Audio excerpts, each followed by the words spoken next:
Mu Rwanda hari uruganda rukora intwaro rumaze igihe rukora ndetse mu bikoresho bya gisirikare byifashishwa mu bikorwa by'umutekano byamuritswe mu nama mpuzamahanga y'umutekano muri Afurika ISCA. Harimo imbunda nini n'into zikorerwa i Kigali. Uruganda rukora intwaro mu Rwanda rwitwa Rwanda Engineering and Manufacturing Corporation (REMENCO). Rukorera ibikoresho bya gisirikare ingabo z'u Rwanda RDF. Mu zindi ntego rufite harimo no gufasha ibihugu by'inshuti kubona ibikoresho bya gisirikare. Uru ni uruganda ruri mu karere ka Gasabo mu cyanya cy'inganda cya Kigali, rukorerwamo intwaro zikoreshwa n'ingabo zirwanira ku butaka, izikoreshwa n'umutwe w'ingabo zihariye, ibyo guhangana n'iterabwoba ndetse no guhagarika imyigaragambyo, ibyuma ndetse kandi bitorezwaho kurasa n'ibindi byinshi.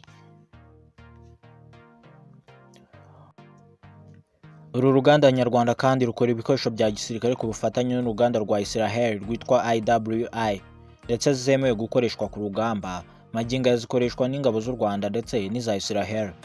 Mu mbunda zikorwa mu Rwanda harimo masotera cyangwa se pistol n'imbunda nini zirasa muri metero 500. Izi zirimo ARAD 5 n'izindi harimo n'izikoreshwa na ba mudahusha cyangwa se ba sniper nka ACE sniper, ARAD sniper n'izindi zishobora kurasa muri metero 800. Harimo kandi izo mu bwoko bwa machine gun nka Negeva UAGM ndetse hanakorerwa n'indebakure zifashishwa nijoro cyangwa se night vision goggles cyangwa night vision sight.